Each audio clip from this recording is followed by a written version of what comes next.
And welcome to the 20th episode in our series, The End of the World as You Know It, a condensed version of end time prophecy.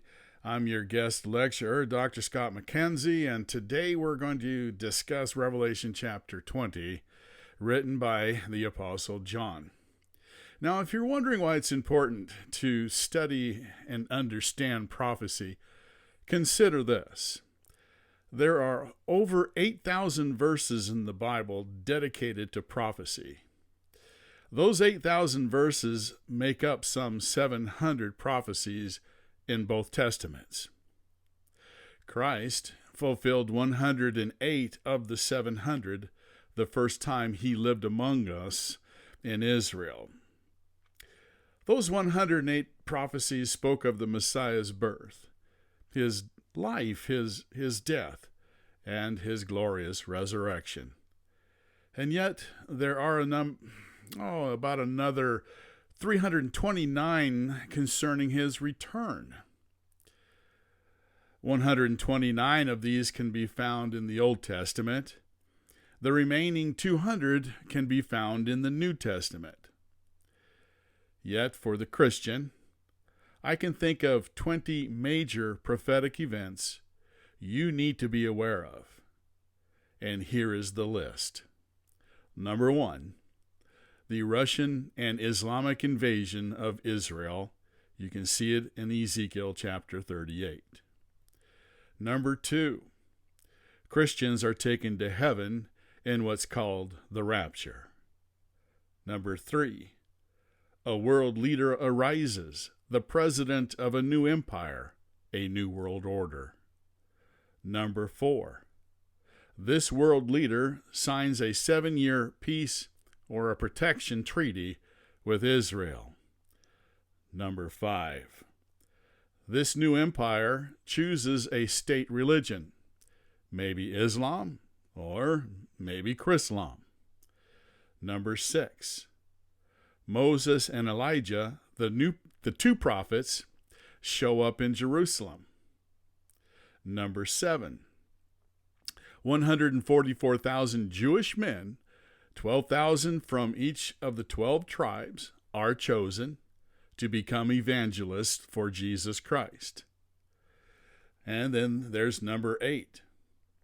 The 7 sealed judgments hit the earth, causing the death of millions. Number 9, the trumpet judgments kill another 1/3 of the remaining population.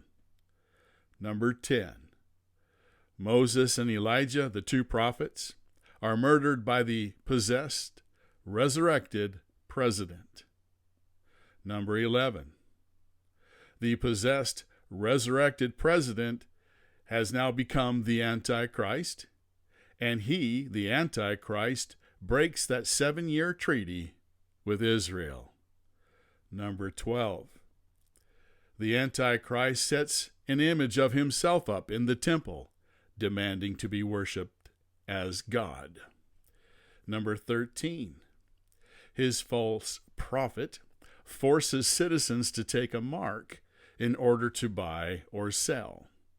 Number 14, the Antichrist kills 2/3 of Israel's population, while survivors flee to Basra. Number 15, the 7 bowl judgments are worse than the seal or trumpet judgments. Number 16, Islam's or Chrislam's center of worship and trade called Babylon is destroyed. Number 17, the Euphrates River is dried up, and the Battle of Armageddon takes place. Number 18, Jehovah Jesus, Israel's Messiah, returns and wins the battle. Number 19, the Messiah sets up his empire that will last for 1,000 years. And number 20, after the 1,000 years, a new heaven and a new earth are created. Now, class, in the book of Revelation, this chapter 20 is all about prophecy number 19 and prophecy number 20 from the list of the top 20 we just talked about. And as you consider Jesus' reign on the earth, look at Matthew's Gospel, chapter 25, verses 31 through 46, where you are told about a judgment of the people who survived the 7 years of tribulation and survived the battle of Armageddon when Christ returns. Some will enter Christ's empire, and some will not. Yet for those who do, the prophet Isaiah in chapter 11 of his book describes what life will be like. A couple of verses out of that chapter, we read, "The wolf living with the lamb, the lion eating straw like an ox, the nations seeking Christ, his resting place, his capital city, being glorious." And so in chapter 20, Satan is thrown into the bottomless pit for 1,000 years, as those martyred by the Antichrist reign with Jesus during that 1,000-year period. Also consider Isaiah chapter 2, as he was told how awesome life is going to be on the earth during those 1,000 years under the reign of Jesus Christ.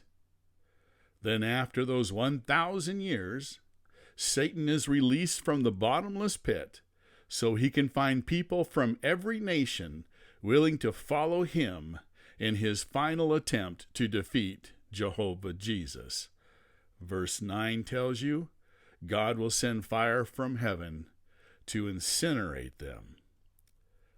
After that, Satan is sent to a place called the lake of fire. And guess who's there waiting for him? The world leader and the false prophet. It will be at this time what the Apostle Peter wrote in 2 Peter chapter 3 will come true. Peter wrote, "The heavens will pass away with a great noise. All the elements will melt with a fervent heat. Both the earth and the works that are in it will be burned up." And because hell isn't there anymore, it's been destroyed by God, everyone in hell will stand before God to be judged according to what is written in those celestial books. This is why some think there will be levels or degrees of punishment in that new lake of fire. For now, the only location available for those who rejected Jesus Christ as their God and Savior while they lived on the earth will be that lake of fire. So verses 12 through 15 in Revelation chapter 20 must describe the resurrection of the damned, because remember back in verse 5, and I'm sure you've read it, the rest of the dead would not be resurrected, given a new body, until they stand before God in this judgment.